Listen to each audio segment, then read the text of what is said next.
Welcome to the Double E Show. Bad strategy, horribly simulated.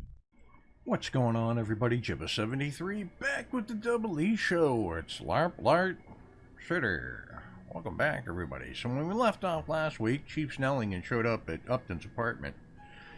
Found that she had been feeding you evidence to cases involving the Justice Killer.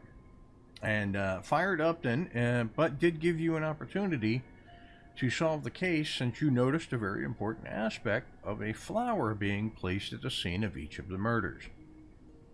So that's where we're going to be at today, as we're going to go through some of the case files that have been left with you and see what we can find. So we'll go to Casebook. So find the Justice Killer, investigate Principal McDonough's office at the House of Parliament. Okay. But we're going to go through these police reports. So the first one is the victim's name was Hannibal Kirkland, 32, cause of death, single gunshot to the head. Was an iron worker at Thornham Ironworks in Chumley. Police found Kirkland in his home after his foreman reported Kirkland's absence from work. Apart from the word justice written in blood, nothing unusual was found at the crime scene, and no witnesses came forward. Investigation into Kirkland's personal life and habits revealed nothing of interest. Reggie Willingham was a cabbie for Colson's Cabs. Police found Willingham in his home after a missing persons report was filed by his employer. Crime scene was inspected, but aside from the word justice written on the wall in blood, nothing unusual was found. No witnesses came forward, and investigation into Willingham's personal life and habits revealed nothing of interest. N.S. Bowditch, construction worker at Gascon Chumley Bridge. Police found Bodwich in his home after his employer contacted police. Crime scene showed signs of modus operandi of the so-called Justice Killer, but no other leads or clues were found. No witnesses came forward. Investigation and questioning of Bowditch's co-workers and former lady friend proved fruitless. Burley Cause. Lamplighter, working from the Central Lamp Depot in Worcester. Officer Douglas Parsons discovered cause in his home after a report of a gunshot was made by a neighbor, Ethel Williamson. Parsons surveyed the scene and found the word justice written in blood, but no other leads or clues. Investigation into his personal life and habits produced no further clues or leads. All right. That's all we've got there. Let's take a quick look at the newspaper. Atwood under fire for alleged cooping scheme. Yep. Citizen Spear mass murderer. That's pretty much what we're investigating at the moment. Arrest made in tragic election night murder. That was a case of mistaken identity. And the Gascon spiritualist arrested for fraud. Angela Maxwell, the leader of the spiritualist group in Gascon known as the Spectre Society, was arrested yesterday on charges of fraud. Who'da thunk it? Right on. Okay, so we've done that. I suppose we go to the House of Parliament.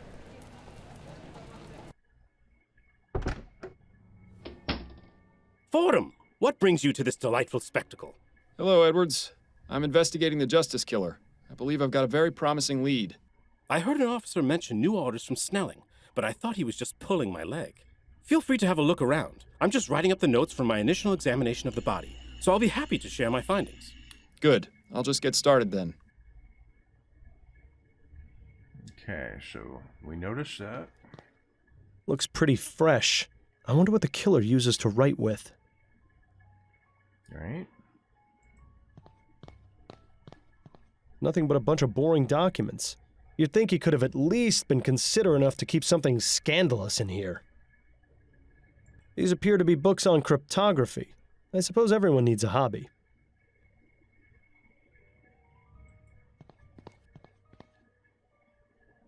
Okay. October is completely missing.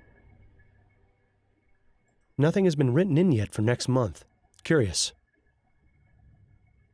Odd. The page for this month has been torn out. You suppose Edwards might know anything about that?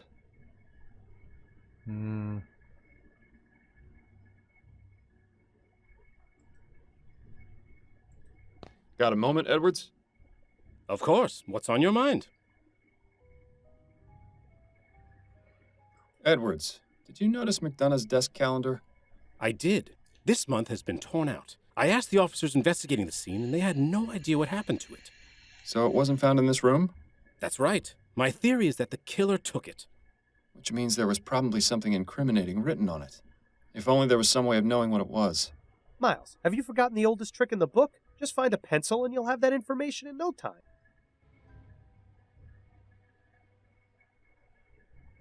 So, what was found at the crime scene? A dead body. Edwards. Hey, just trying to lighten the mood a bit. Anyway, there was also the word justice written in blood, as you can see on the floor there. Is that all? What more do you need? All the pieces are in place. This is the work of the justice killer. What did your examination of the body turn up?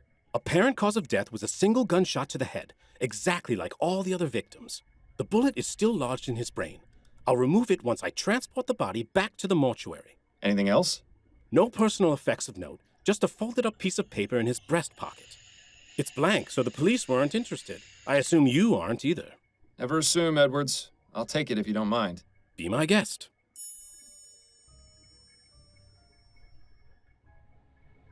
Did the police manage to learn anything during their investigation?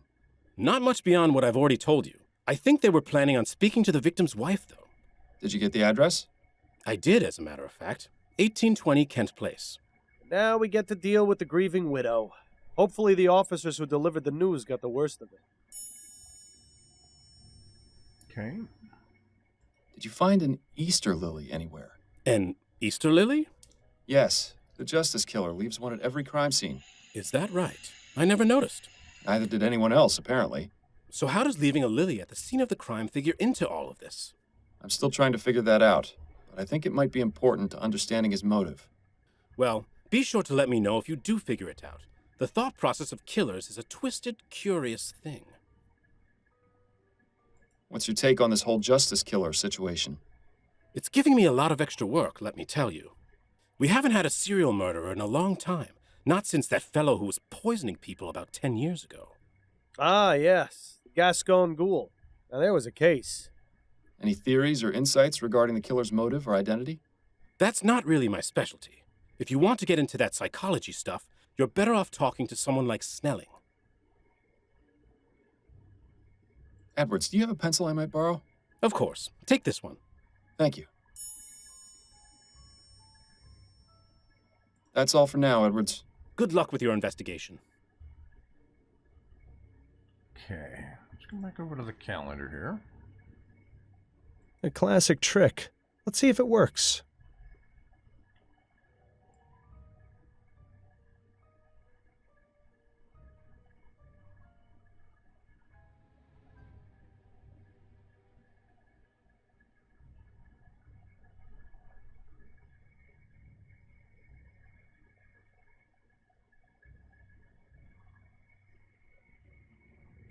Aha! McDonough met with this person the night of the murder. I'll bet 500 crowns it's a false name, but at least it's something.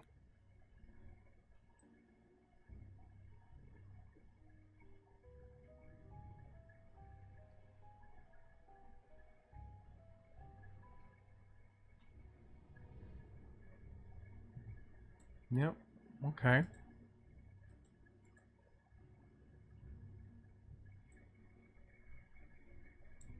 Intriguing. We'll need to find out who this Ruby is. Okay. It seems the killer didn't want anyone to know about this meeting with McDonough, and possibly not with Ruby either. It seems the killer... Okay, got it. Alright, so we're out of there. Let's take a quick look at our casebook. Speak with Mrs. McDonough. Find out the identity of Ruby. Okay. Blank paper. Blank piece of folded paper found in Percival McDonough's pocket. Alright. Okay. Let's see, is there anything else? Leave it to a politician to hang a portrait of himself in his... Right on. Okay. The former Percival McDonough, being a good politician. So we got the blood. I don't see an Easter lily in here anywhere. But he's got a thing with cryptography. Okay. Alright. Let's go to Mrs. McDonough's home.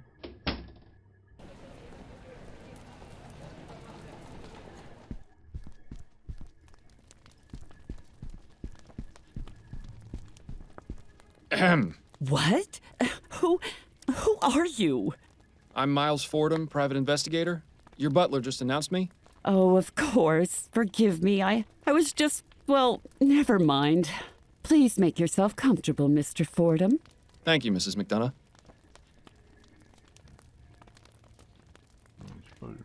I guess I am comfortable. Okay. Well, let's talk to Mrs. McDonough here. I appreciate you seeing me, Mrs. McDonough. I know you must be going through a difficult time right now. What exactly is it you want from me, Mr. Fordham? I already spoke to the police about my husband's murder. I just have a few questions of my own. Oh, very well. Okay. What can you tell me about your husband? I'll tell you the same thing I told the police, Mr. Fordham. Percival was one of the hardest working members of Parliament. He took his job extremely seriously. The recent election caused him a terrible amount of consternation, as I'm sure it did most people. He took Atwood's loss rather hard. Did you see much of him? I beg your pardon? Surely someone with such an important position in government could find themselves consumed by their work. Did he spend much time at home? He made it a point to come home and have dinner with me every night, even if he had to return to the office afterwards. And did that happen often? At least 3 or 4 times in a week, yes. He'd stay in his office working late into the night. As I said, he was very dedicated to his role. Sounds to me like she's quite dedicated to hers, too. I want to know about this cryptography thing. Are you familiar with the art of cryptography, Mrs. McDonough? What an odd question. It's just I noticed several books on the subject in your husband's office. Oh, well, yes. Percival was interested in cryptography and secret messages and the like. He would sometimes leave me coded notes when we first began courting many years ago. What kind of notes? Oh, now, Mr. Fordham, those were private. But Percival got a thrill out of knowing I was the only one who could read them. Sometimes he would write them using a special ink that would only appear when the paper was heated. I can't remember the last time he did that, though.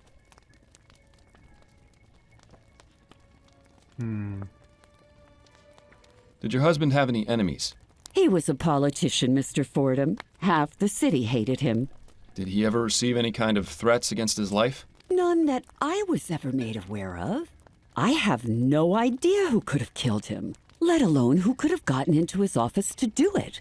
He hadn't told me about any meetings or appointments this week either. Was it his custom to inform you of his work affairs? Oh, well, I've always taken an interest in my husband's work. He'd often mention initiatives he was working on or people he was meeting, that sort of thing. Nothing sensitive or confidential, you understand. Just conversation about his day. Okay. Those are all the questions I have for now, Mrs. McDonough. All right, Mr. Fordham. I'm going to take that blank piece of paper and heat it up by the fire.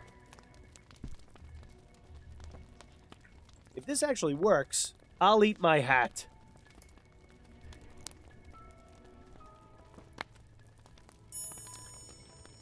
Dearest Mary, words cannot express the regret and sorrow I feel for how I acted last night.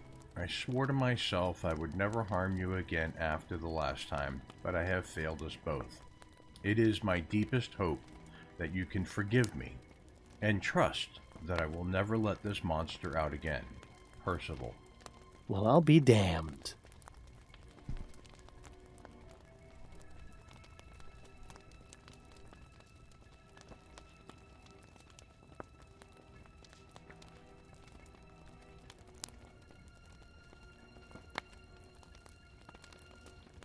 Can we talk some more, Mrs. McDonough?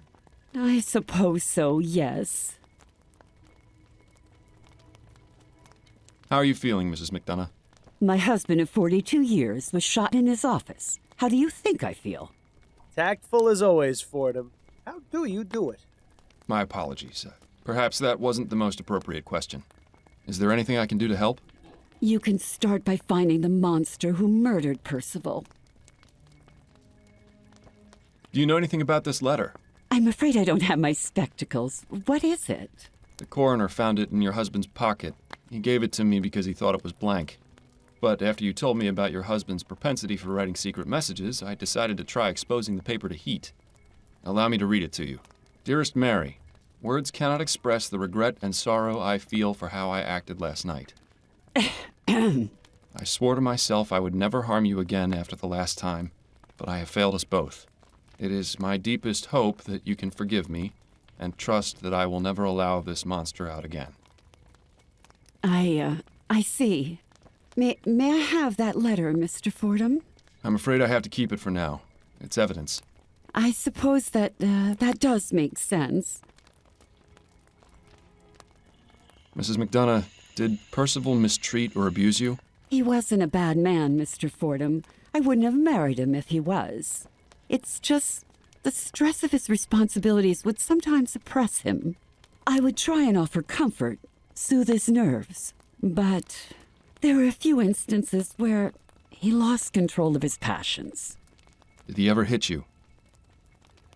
He did. How many times did this happen? Oh, I don't know. Maybe 2 or 3. You don't exactly count these things. What a bastard. Maybe it serves him right for getting shot. Thank you for your candor, Mrs. McDonough. Can we please talk about something else? What else would we talk about? Do you know anyone named Shackley? No, I've never heard that name before. Why? I saw your husband had a meeting scheduled with him shortly before his murder. That can't be right. He didn't tell me about that. He always told me about his meetings. It was written on his office calendar, clear as day. As I said, I don't know who that person is. Why wouldn't Percival have told me about their meeting? Why indeed? Are you familiar with someone named Ruby? I can't say I am. Who is it? Just a name that's come up in my investigation. Sounds like the name of a trollop, or perhaps a dog.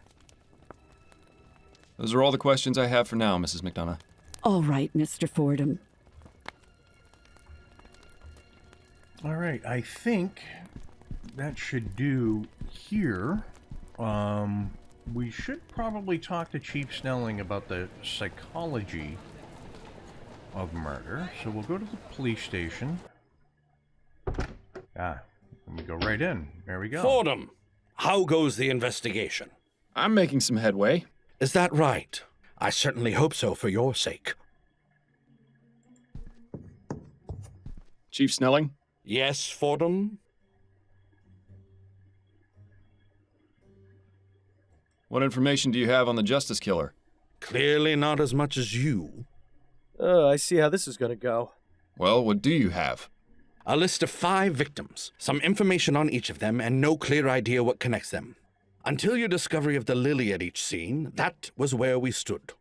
While I doubt this discovery will do much to aid in tracking him down, I'm willing to give you the benefit of the doubt. Do you know anything about Percival McDonough? He's a member of Parliament. I believe his constituency is somewhere in central Kingsland. From the reports I've gotten, McDonough led a rather unassuming life for a politician. He is, however, the first victim who didn't live in Chumley. Either there's a link we've missed, or the killer is changing his method. Then again, since you seem so confident in your abilities to resolve this matter, I assume you'll provide an explanation. Count on it. What do you know about the Justice Killer's previous victims? Only what's in their files. All working men from Chumley. That's the only link. You didn't look further into their personal lives? Maybe they had some social connection. As I said, the detectives found nothing. You seem to think you can do better, so I'll leave it up to you.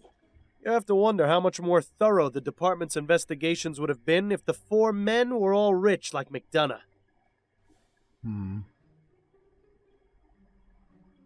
So I see the department is still running like a well-oiled machine. It is, in fact. But I'm sure Upton has kept you well informed of our activities. Count yourself fortunate that your interference in our investigations didn't do any lasting damage. Listen, about Leger's death. I don't want to hear it, Fordham. What happened, happened. Nothing you can say is going to change my opinion on the matter. And if I manage to find the man responsible? The man responsible is standing before me. Even if you manage to find the culprit you let escape, it isn't going to bring Leger back from the dead. But it will bring closure to the matter. If that thought is what allows you to sleep at night, then so be it. What makes him think you sleep at night? Enjoying your new position, Snelling? Reaping the rewards for years of hard work and dedicated service. A gratifying feeling you'll never be able to experience. Oh, I get my gratification in other ways. I'm sure you do, and I'd honestly rather not know about them. I need to get back to my investigation. Yes, time is not on your side, Fordham.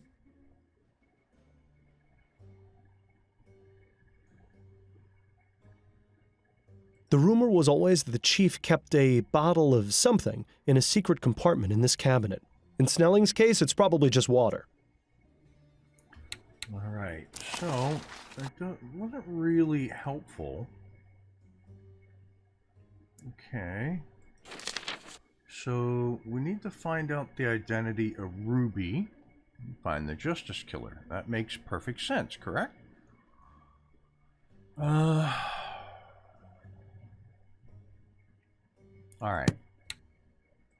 We'll go through the map here. That's Parliament. That's the Bridge Street construction site. That's the Ironworks. Central Lamp Depot. Pulsing Cab Depot. These are all locations of the previous victims.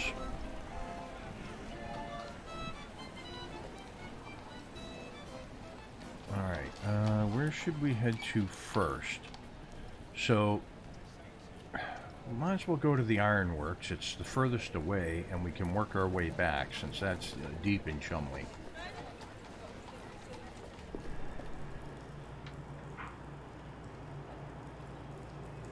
Well, that doesn't look good. Well, that doesn't... No, it does not.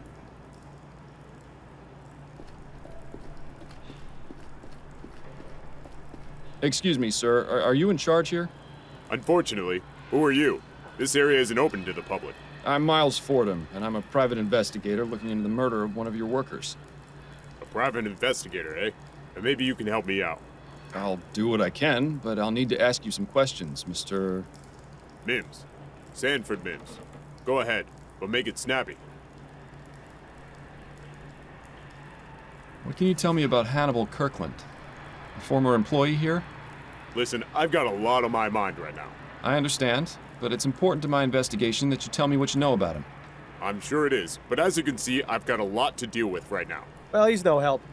Maybe you can figure out a way to help him help us. What happened to your iron mill? What's it look like? The damn thing went and got blown up. Was it in disrepair? Of course not. All my machinery is sound. Checked and serviced regularly. This is the work of those goddamn Redites. I'm sure of it. What makes you certain the explosion was the Redites doing? Take a look, boy. The whole mill got taken out. Even if this had been a mechanical failure, which it wasn't, the explosion would have been contained to a single part of the machine. This couldn't have been anything other than sabotage. Have you had problems with the Redites before? They've sent anonymous letters, but this is the first time they've actually carried out one of their threats. Okay. You're absolutely sure this was sabotage, then? Yes. How many times have I got to tell you that? Listen, you said you were an investigator, right? So find out who did this to my machine. If you do, I'll help you out with whatever else you wanted to ask me about. Looks like we haven't got much of a choice. He seems pretty upset about his machine. I'll see what I can do. Okay. I'll be going now. Be careful on your way out. Is there anything else? This place sure is big. I wonder if they actually make anything useful.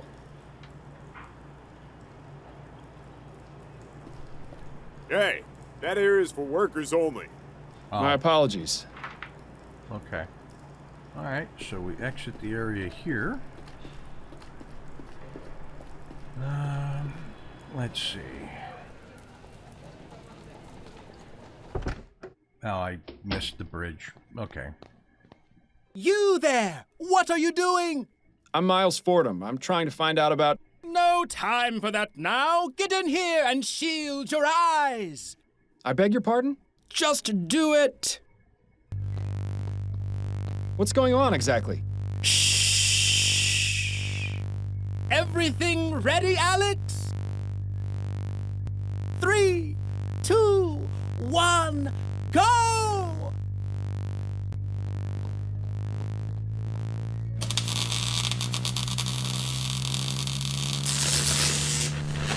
Amazing! It works! It works! What works? Etheric lamps! Our experiment was a success! What exactly have we wandered into here, Miles? Right? May I ask you a few questions? Of course! What would you like to know? You worked with a man named Burley Cause, is that right? Yes, I heard he was killed. Such a senseless tragedy. It's a shame he missed out on our demonstration. He was really interested in etheric technology. Wasn't he concerned about losing his job to these technological advances? He had no reason to. It's been made clear to all the workers that there will always be a place for us, even if our jobs are made obsolete. Unlike some other places, we take care of our own here at the Lamplight Depot. How noble. But I'm pretty sure he's full of more hot air than the HMS Lenore. Is there anything you know about Mr. Cause's personal life that might be relevant? I know he was married, but I don't believe he had any children. Oh, and he used to talk about his love for fishing. Could you give me his home address? Perhaps his wife will be willing to speak with me. Yes, certainly. He lived at 820 Orchard Avenue, apartment 2A. Thank you for the information. Do you know any details about Mr. Cause's murder? Unfortunately, I don't. The police were here asking questions, but they didn't give me many details. Do you know of anyone who might have wanted him dead? Not at all. Burley was very friendly, always treated everyone around here with respect. You know, it's sad to think that for all our leaps forward, we're still really just a bunch of savages. You mentioned something about etheric lamps? Yes! Weren't you paying attention to our demonstration? You have just witnessed history! What I witnessed was a blinding flash of light. Exactly! That flash was the result of years of painstaking research and experimentation. It means that not only does ethericity exist, but it can be used as a source of illumination. If these experiments continue to be successful, as I suspect they will, we'll have etheric street lamps before the end of the decade. Imagine lamps that burn twice as bright, 4 times as long. Oh, this will change everything. And if it's like anything else we've seen, it'll put a lot of people out of work, too. With all these promises of technological advancement, have the Redites given you any trouble? Oh, those tech-fearing dolts. Yes, I'm sorry to say that we've gotten threats from them. They have yet to carry any out, which is unsurprising. How so? Groups like that are all bluster and no backbone. I've seen some evidence to the contrary. Is that right? Well, we've seen little beyond threatening letters, and I intend to make sure it stays that way. You have any of these letters I might have a look at? Yes, I have one. I'll give it to you before you leave. Are you familiar with the Justice Killer? I've read about it in the newspaper. A horrible business. It makes me wish we could install more street lamps to keep this city safer at night. Someday, I hope to realize that dream. Then we'll really deserve to be called Lamplight City. You think brighter streets will stop serial murderers? It's well known that crime rates are lower in Lyon and Worcester, and they have many more street lamps per square mile. I'm sure it has absolutely nothing to do with the amount of wealth in those areas. Has to be all about the lighting. Thank you. Your cooperation is much appreciated. Happy to help. Here's that letter you were asking about. Excellent. To the engineers of chaos and destruction, you are working in direct opposition of the natural order of things. These so-called improvements will be the downfall of our society. If you do not cease your unholy experiments, the Redites will be forced to take action. You have been warned. P.F. Now that's interesting.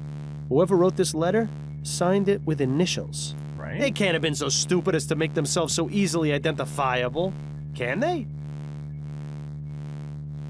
One never knows. I wouldn't get too close to that thing. It might end up turning you inside out. So this is where all the lamps in the city come from. I can't believe I never bothered finding out before.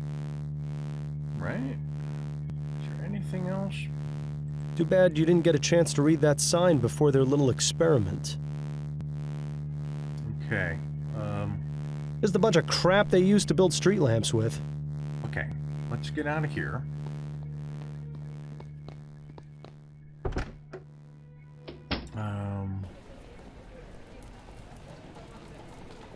Did we get? There's Burley Cause's apartment. Okay. But we're here. Let's go to the cab depot.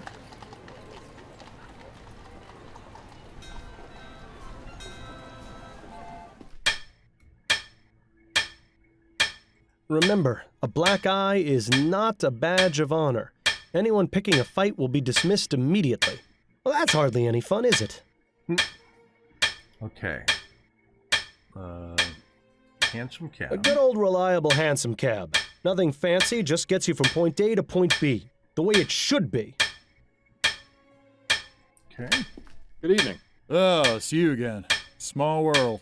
Indeed. Mr. Shaw, was it? That's right. So, what brings you around to the cab depot? I wanted to ask you some questions if you can spare some time. Shouldn't be a problem. Okay. Did you know Reggie Willingham? Reggie? Sure, I knew him. Well, just as rather I didn't. Oh? Why do you say that? The man was a bore, a scoundrel, a no-good bounder. I wish he would tell us how he really felt. Only reason they kept him on here was because he was a good driver. So it's fair to say you didn't like him? Nobody did. When I heard he'd been killed, wasn't exactly a surprise. If I treated people the way he did, I'd surely have a lot of enemies. Could you elaborate a bit on Mr. Willingham's behavior? Oh, he was a proud one. Thought he was God's gift to mankind. Always strutting around, bragging about how many gratuities he'd earned or how many fist fights he'd won against drivers from Phillips. He had the shortest fuse I've ever seen, too. Just looking at him the wrong way could set him off. I'd always laugh to myself when he'd brag about how many women he'd had in a week. Why is that? Because it was obvious he had to pay for the pleasure. A man like that isn't going to get a woman otherwise. I may not be a hit with the ladies, but even I know that being a bastard is a surefire way to drive 'em off. What can you tell me about Colson Cabs? Not a bad place, really. Only problem is the number of people always coming here for work. Lots of folks think driving a cab is an easy job that anyone can do, but that's not the case. You need to know this city like the back of your hand, and it helps to know how to drive. So we get lots of fellas starting here who don't have the slightest clue what they're doing. They don't last long. What about the automated cabs? Are those a problem for you? I prefer not to think about those. Colson said he's got no plans to replace his fleet, so it's all that matters to me. Have you had any trouble from the Redites? No, sir. They got no reason to give us any trouble, what with us still using horse-drawn cabs. I imagine the fellas over at Phillips have, but I can't be certain. We don't deal with those lot if we can help it. I don't think interviewing anyone from Phillips would be a good use of our time. Our priority is finding the Justice Killer, after all. Right. Okay. Are you familiar with the so-called Justice Killer? I've heard a few rumors here and there about some murders in the Chum, but I haven't paid them much attention. There's plenty for me to worry about in my own life. Aren't you concerned for your safety? Not really. Well, I haven't done anything wrong. So if this loony's going around doing justice, it's nothing for me to worry about. He makes a good point. I think we need to get a better idea of what exactly these victims did to incur the wrath of our killer. Right? I appreciate your time, sir. Pleasure's all mine. I thought about a career as a mechanic once. Glad I chose police work. Way less messy. Anything else? No? Okay. Alright, so we took care of that. That's off the light. Central Lamp Depot is still listed. Got Burley's apartment. Let's go to the bridge construction site. Safe for only 25 men at once. I used to draw the line at 2. Okay. Excuse me. Hey, what are you doing here? This is a construction area. I'm Miles Fordham, a private investigator. I'm looking into the murder of a man who used to work here. Fordham? You the same man who got Laura Dupre arrested? Yes, that's right. Ah, good to meet you. I'm Gerard. My sister Amelie used to work as her cook. Would tell me stories about how horrible Dupre was. Good to see some justice done for a change. Nice. Glad to be of service. And good to meet you as well, Gerard. So you say you looking into a murder? You talking about Bowditch? Yes, that's right. I had a few questions for you, if you don't mind. Nah, should be okay to talk for a few minutes. You worked with Ennis Bowditch, right? What can you tell me about him? Ennis was fun to talk to, always telling stories. Pretty sure most of them were made up. But it made time go by faster while we worked, and he made me laugh. We weren't really friends, but it's duller without him around, you know? Do you know what Bowditch did on his off time? Not really. I only saw him on the job. But I know he was seeing a woman. I forget what he said her name was, though. Did he mention anything else about her? Oh, sure, but I don't think they are the type of thing that would help you, if you get my meaning. Right. Anything of a non-personal nature that might help me find her? Yes, he mentioned she worked as the serving girl at the ruined coffee house. I see. Thanks. Okay. Do you know any details concerning Bowditch's murder? I only found out when the boss man told us. Can you think of anyone who might have wanted him dead? Well, everyone here liked him. I don't think he owed no one money or nothing like that. But maybe someone at his other job wasn't so friendly with him. Who knows? Other job? Ennis also worked at the docks as a longshoreman. Well, that would have been handy to know sooner. Better late than never, I guess. Okay. Are you familiar with the Justice Killer? Justice Killer? No, I don't know anything about that. Who is he? A serial murderer. He's the one who killed Ennis Bowditch. And you trying to find him? That's the plan. Well then, I wish you luck. Ennis didn't deserve to die the way he did. I hope that murdering bastard gets what he deserves. So, the Gascogne-Chumley Bridge is finally being worked on. That's right. The project started up again shortly after the election. That Leroy, he's not wasting any time. Maybe a good thing for this city and for the country. We'll have to wait and see. How long before the bridge is complete, do you think? They say it will take 5 years, but who knows? As long as the work is steady, you won't find me complaining. How's your sister doing? Good. She still works for the Dupre family, but with that monster Laura gone, she's much happier. She tells me the family is acting like the madame never existed, and the husband raised Amelie's pay, too. That does sound like an improvement. It's just a shame 2 others had to die for it. Would you happen to know anything about the Redites? I heard some of the other men talking about them, but I don't ask too many questions. Seems to me they just a bunch of angry and confused people with no other way to express themselves than lashing out. I admit I feel sorry for them. You're not worried about Steam Tech putting you out of a job? Nah. Machines can only do so much. You still need a man to make them work or to fix them when they're broke. I think them Redites are just making a big fuss over nothing. Right on. Thank you, Gerard. I appreciate the information. Not a problem, boss. Okay, so... I wonder if it would be any fun to tie yourself to that thing and go for a few spins. Right on. Okay, so let's look at our casebook here. We need to find the Justice Killer, find out the identity of Ruby, find out who sabotaged the iron mill at Thorburn Ironworks, investigate Burley Cause's apartment, learn more about Reggie Willingham's personal life, speak to the serving girl at the Rouen Coffee House, investigate the Gascon docks for information on Ennis Bowditch. So we've got a lot on our plate, and we're going to get to that next week. So, if you liked what you watched, hit that like and subscribe button down below. Tell your family, tell your friends. If you have any suggestions, tips, tricks, no spoilers, put them in the comments below, because I will read them. And with that, I will catch you next Monday for another episode of Lamplight City. Peace.